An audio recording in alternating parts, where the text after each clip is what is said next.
Hi, this is Raj from B Educare. In this video, I'm going to share the top 5 unexpected tips for Maharashtra CET Law success.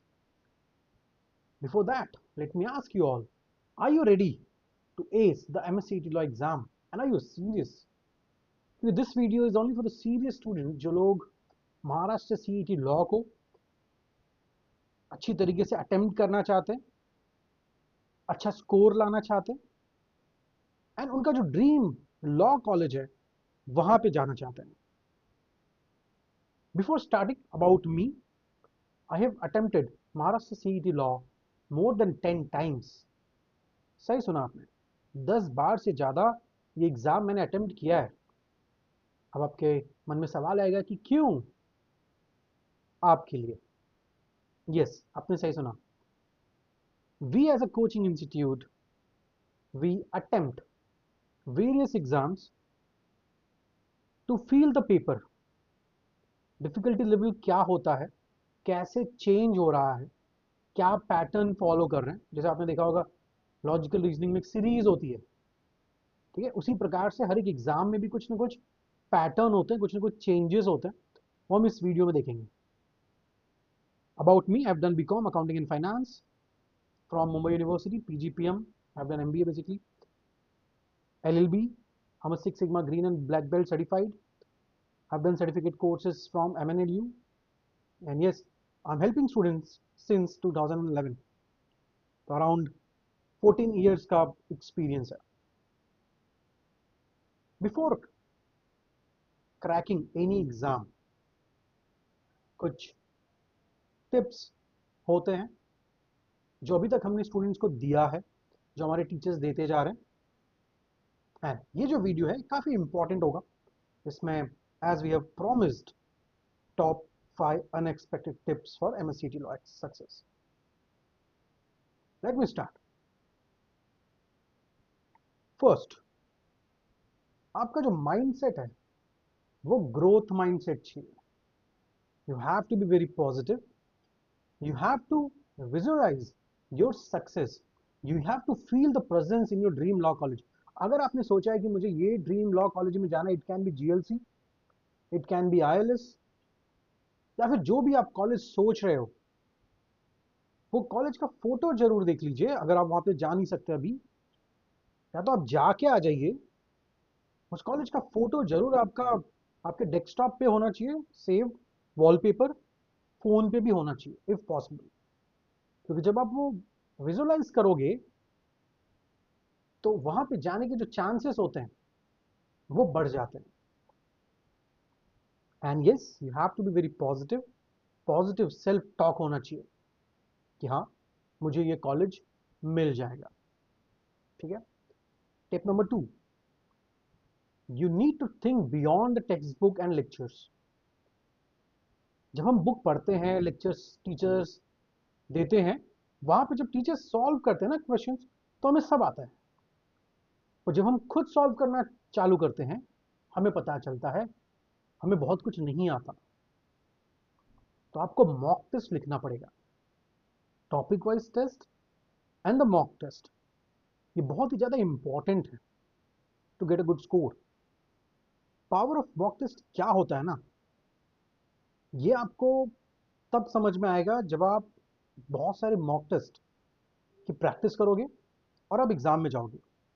आपको लगेगा जैसा जैसा आपने practice किया था वैसे वैसे ही क्वेश्चंस आपको एग्ज़ाम में देखने को मिलेंगे.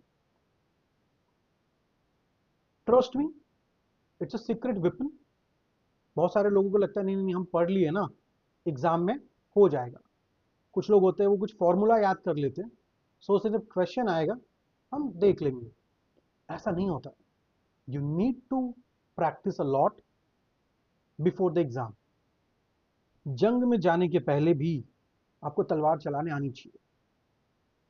तो उसी प्रकार से ये जो एग्जाम है, अगर आप चाहते हो कि मेरा यहाँ पे अच्छा स्कोर आ जाए, तो मॉक टेस्ट में वैसा स्कोर आना जरूरी है.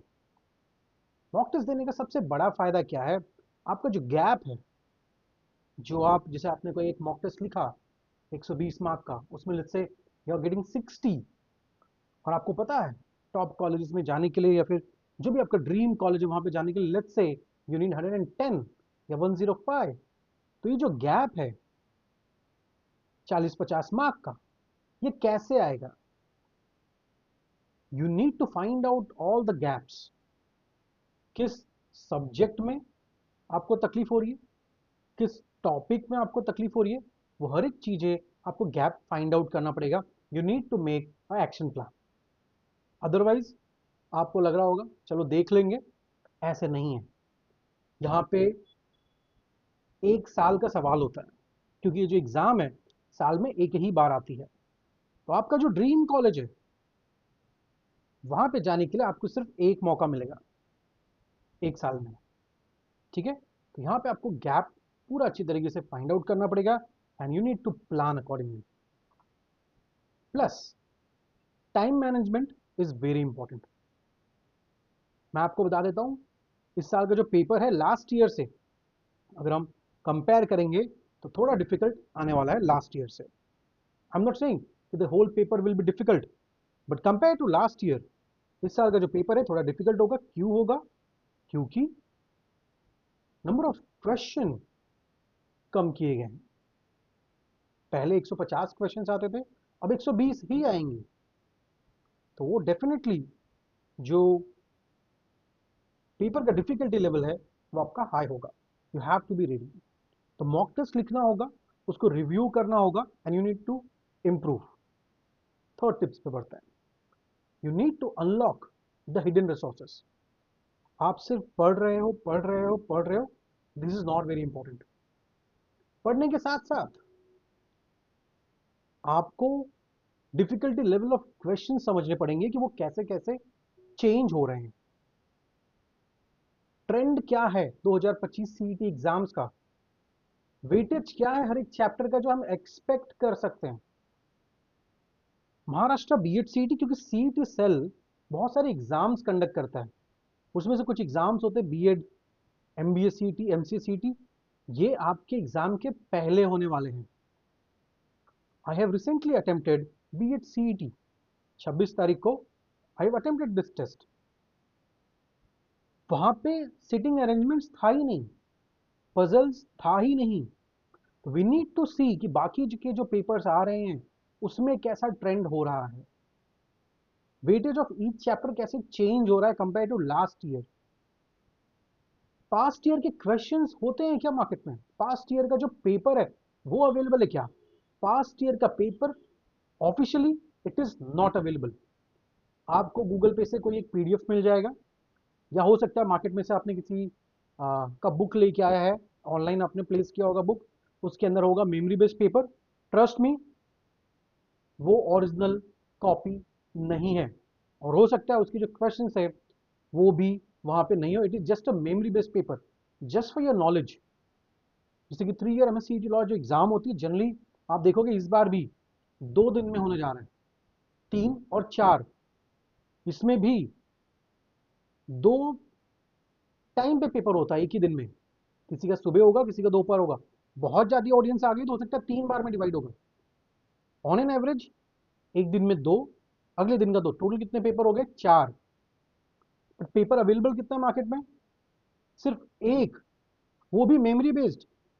आप मुझे बताइए, आप 120 क्वेश्चन याद करके आ सकते हैं क्या? आप वो पैसेज याद कर सकते हैं? आप वो सिनोनिम्स, एंटोनिम्स, वोकैबुलरी के कोई क्वेश्चन याद कर सकते हैं? Answer is no. बट हाँ, कुछ कुछ चीजें अगर बहुत सारे लोग याद कर पाए, खासकर जीके हो गया, लीगल हो गया, तो वैसे जो क्वेश्चंस हैं वो हमारे ऐप के अंदर अवेलेबल है। It is free of cost, which is called memory based questions. काफी सारे क्वेश्चंस हैं, ठीक है? वो आपको पक्का रेफर करना है, क्योंकि ट्रस्ट मी ये बहुत ही इंपॉर्टेंट है, क्योंकि हर साल हम देखते हैं कुछ ना कुछ क्वेश्चंस रिपीट होते हैं, एंड इसी सब पैटर्न के बेसिस पे एंड ट्रेंड्स ऑफ 2025 एग्जाम्स के बेसिस पे, वेटेज के बेसिस पे, डिफिकल्टी लेवल ऑफ क्वेश्चंस के बेसिस पे हम हर साल लॉन्च करते हैं ब्रह्मास्त्र बैच। ये एक लाइव बैच होती है, 3 से 4 घंटे की क्लास होती है रोज, और एक आता है Brahmastra mock test, which will give you the feel of the paper before the paper. बाकी के जो मॉक टेस्ट हैं वो भी वेल डिजाइंड है, as per the official paper pattern है।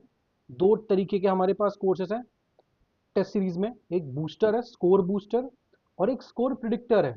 स्कोर प्रिडिक्टर में मॉक टेस्ट है सिर्फ, बूस्टर में टॉपिक वाइज टेस्ट भी है, करंट अफेयर्स के भी टेस्ट है वीकली। ठीक है, ये जो ब्रह्मास्त्र मॉक टेस्ट होता है, ये जैसा कि मैंने बताया, ये सब एग्जाम्स हो जाने के बाद कुछ बच्चे हमें बोलते हैं सर ब्रह्मास्त्र बैच हम पहले क्यों नहीं लॉन्च कर सकते। हमें डिफिकल्टी लेवल ऑफ क्वेश्चन कैसे चेंज हो रहा है 2025 का ये पता ही नहीं है, वेटेज हमें पता ही नहीं है, ट्रेंड क्या ये पता ही नहीं है, तो we can't launch Brahmastra batch बहुत पहले। तो we are going to launch this batch just before your exam. ठीक है, secret questions, strategy, success. Past year के आपको कोई फ्रेंड है जिन्होंने हमारा ब्रह्मास्त्र बैच ज्वाइन किया था, अब उससे एक बार फीडबैक ले लीजिए, माइंड ब्लोइंग फीडबैक आपको वहां से मिलेगा। Tip number 4, the art of strategic study. This is very important. Study plan बहुत सारे बच्चे तो बनाते नहीं है, और बनाते हैं तो ऐसा जो काम नहीं करता। जैसे कि कल से हम 10 घंटे पढ़ाई करेंगे, 10 घंटे का ब्रेकअप हो जाता है कि 2 घंटा इधर, 3 घंटा ये सब्जेक्ट, 2 घंटा ये सब्जेक्ट, और कल से हम सुबह 5 बजे उठेंगे। ऐसा नहीं होता। आपको वैसा स्टडी प्लान बनाना है which is going to work, जो काम करेगा, समझ रहे हो। एंड आपको आपका जो प्लान है वो इस प्रकार से बनाना है जैसे वेटेज है। जैसे 3 ईयर महाराष्ट्र सीईटी लॉ में जो लीगल है वो 24 क्वेश्चंस आने वाले हैं, GK current affairs 32, logical reasoning 24, English 40 question. तो आपको वेटेज के हिसाब से आपको पढ़ना पड़ेगा। करंट अफेयर्स बीएड सीईटी में आया ही नहीं था, क्या आने वाले एग्जाम्स में पूछा जाएगा? ऑफिशियल सिलेबस देखिए तो हाँ। करंट अफेयर्स में कुछ बच्चे ऐसे हैं जो 8-8 घंटे सिर्फ करंट अफेयर्स पढ़ रहे हैं। पास्ट ट्रेंड देखोगे आप 2024 तक का, 4 से 5 या मैक्सिमम 6 क्वेश्चंस पूछे गए थे। तो आपको ये स्ट्रैटेजिकली प्लान करना होगा। You need a strategic study. ऐसे नहीं कि आप रैंडम, कुछ बच्चे लीगल की जब पढ़ाई करते हैं तो वो बेयर एक्ट उठा लेते हैं। This exam is for the law aspirants, not for the lawyers. आप समझ रहे हो, जो आप कॉलेज में पढ़ने वाले हो वो आपको अभी नहीं पढ़ना है, नहीं तो वहां पे जाने के बाद आप 3 साल 5 साल क्या करोगे। कुछ बच्चे बोलते हैं ये सर ये केस लॉ पढ़ लेते हैं, है ना, ये नया लॉ आया है इसको पढ़ लेते हैं। ये पूरा का पूरा कॉन्सेप्ट का गेम है। आपको कॉन्सेप्ट्स पता होने चाहिए, किस तरीके के क्वेश्चंस पूछे जाते हैं वो पता होना चाहिए, समझ रहे हो। डिफिकल्टी लेवल, कुछ बच्चे क्या करते हैं लॉजिकल रीजनिंग में एमबीए कैट के एग्जाम के लेवल की क्वेश्चंस की प्रैक्टिस करना चाहते हैं, नॉट एडवाइजेबल। जितना डिफिकल्टी लेवल पूछा गया है उतना ही आप पढ़ाई करो, अननेसेसरी स्ट्रेस लेके मतलब नहीं है। तो आपको स्ट्रैटेजिकली पढ़ाई करनी है। Fine. When it comes to 5 years, you know your weightage, paper pattern change हुआ है, 3 इयर्स का भी 5 इयर्स का भी। लीगल में there will be 32 question, GK current affairs में 24 क्वेश्चन, लॉजिकल रीजनिंग में 32, इंग्लिश में 24, मैथ्स में 8। आपको इसके हिसाब से ही पढ़ना है। कुछ बच्चे को हम देखते हैं हर साल उनको मैथ्स से बहुत डर लगता है, और मैथ्स में 4-4 घंटा पढ़ाई कर रहे हैं, जरूरत ही नहीं है। परसेंटेजेस अच्छी तरीके से कर लो, बेसिक परसेंटेजेस अच्छी तरीके से कर लो, आपका मैथ्स यहाँ पे निकल जाएगा। एंड आपने अभी तक 12th तक थोड़ा ना मैथ्स, थोड़ा थोड़ा मैथ्स आपने कहीं ना कहीं पढ़ा हुआ है, वो यहाँ पे यूजफुल होगा। Fine. Apart from this, step number 4 में ही जो भी टॉपिक्स है ना, you need to break it down. आपको हो सकता है समझ में नहीं आ रहा है वो टॉपिक, आप उस पर थोड़ा रिसर्च करिए, उसको थोड़ा सीधे करने की कोशिश करिए, आपको लगेगा हाँ ये टॉपिक आसान है। प्रैक्टिस करोगे आसान हो जाएगा। आपने एक कहानी सुना होगा कि 4 बच्चे थे, वो इस प्रकार से बंडल था लकड़ियों का, उसको एक साथ तोड़ने की कोशिश कर रहे थे। नहीं टूटता, आपको एक एक लकड़ी के टुकड़े ही तोड़ने पड़ेंगे। इसी प्रकार से आपका पूरा का पूरा जो सब्जेक्ट्स है, जैसे लीगल में आपको 6-7 टॉपिक्स बहुत इंपॉर्टेंट है, मतलब 6-7 टॉपिक्स पढ़ने पड़ते हैं, उसमें से 5-6 इंपॉर्टेंट है। आपको एक एक टॉपिक को पढ़ना पड़ेगा, फिर आपको बंडल पूरा खत्म होगा। आप सोचोगे मैं एक ही दिन में सब कुछ कर लूँ, it is impossible. Same goes to logical reasoning, English और बाकी के सब्जेक्ट्स। एक एक टॉपिक सिर्फ पढ़ना ही जरूरी नहीं है, पढ़ने के साथ में क्वेश्चंस की प्रैक्टिस करना भी जरूरी है। जो टॉपिक वाइज टेस्ट होते हैं वो बहुत ही ज़्यादा जरूरी है। बहुत सारे बच्चे, अगर आप सीरियस हो, trust me, you have to work hard. Topic wise test आपको करना ही पड़ेगा, या I am saying question solve करो उस टॉपिक के बहुत सारे, क्योंकि हर एक क्वेश्चन में कुछ ना कुछ नया चीज होगा। और जब आप हर एक चीज पढ़ के जाओगे ना, एग्जाम में आपके लिए चीजें आसान हो जाएंगी। हमने देखा है एक एक मार्क्स है, पिछले साल परसेंटाइल में था, माइनर माइनर परसेंटाइल से स्टूडेंट्स को उनका ड्रीम कॉलेज नहीं मिलता है, बहुत दुख होता है, हमें भी दुख होता है। थोड़ा सा एक्स्ट्रा एफर्ट, प्रॉपर स्ट्रैटेजी अगर हम यूज करेंगे, ट्रस्ट मी, हम आगे रहेंगे ना। फाइनल जो काउंटडाउन है ना, ये स्टार्ट हो चुका है। Last 1 month is left. अभी क्या करना है, आपका सिलेबस हो गया है, बहुत अच्छी बात है। टॉपिक वाइज टेस्ट अटेम्प्ट करिए, खुद का नोट्स क्रिएट करिए, और जो मैंने आपको 4 टिप्स दिए हैं इसके पहले के, वो फॉलो करिए। और अगर आपको लग रहा है कि पूरी अच्छी तरीके से नहीं हुआ है, 1% भी डाउट है, रिवाइज द होल सिलेबस, पूरा का पूरा सिलेबस रिवाइज करो।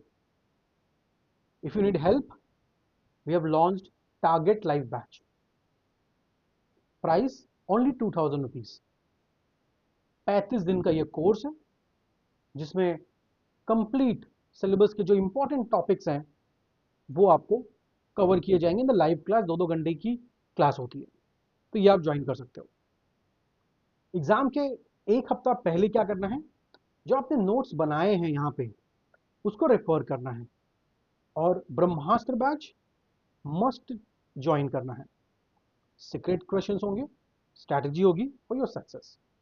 And yes, proper sleep is very important. बहुत सारे स्टूडेंट्स क्या गलती कर देते हैं, लास्ट मिनट पे जब एग्जाम नजदीक आ जाता है, 2-4 दिन बचे, एक हफ्ते बचे, तो वहां पे वो नींद के साथ कॉम्प्रोमाइज करते हैं, सोते नहीं है, रात रात को पढ़ाई करते हैं। वैसा नहीं करना। आज से भी हमारे पास अच्छा दिन है, 1 महीने से, 1 महीने का कम से कम समय है हमारे पास, समझ रहे हो? तो उसको प्रॉपर प्लान करो, डाइट अच्छा रखो, stay calm, stay positive. And एक बार हॉल टिकट आ गया, एग्जाम के एक हफ्ता पहले आपका हॉल टिकट आ जाएगा, वहां पे जिस टाइमिंग पे एग्जाम है उसी टाइम पे आपको अटेम्प्ट करना है मॉक टेस्ट। मान लीजिए सुबह का पेपर आ रहा है आपका 8 से 10 या फिर 10 से 12, तो उसी टाइम पे करिए। दोपहर को आ गया, उसी टाइम पे करिए। क्यों? मान लो अभी आपने एक आदत लगाया हुआ है कि आप दोपहर को सोओगे, और अचानक से एग्जाम के दिन बस आपको एग्जाम लिखने जाना है, ट्रस्ट में उस दिन भी आपको नींद आएगी। तो वो गलतियां आपको नहीं करनी है। फाइन। सो ये रहे 5 unexpected tips for MSCET Law success. We wish you all the very best for your exam, for your preparation. If you have any questions, you're free to WhatsApp on this number. We are a coaching class having 3 branches in Mumbai: Ghatkopar, Dadar, and Dombivli. And we offer live coaching, recorded lectures courses, study material, hard copy, soft copy, test portals. Marathi में भी available है, English Hindi में भी available है। हिंदी में जो सिर्फ teaching method है, कंटेंट पूरा इंग्लिश और मराठी, ये दोनों में अवेलेबल है। तो if you need any assistance, you are most welcome to visit our branches, or you can WhatsApp on the given number. Fine, so thank you so much and all the best for your preparation and for your exam. Thank you so much.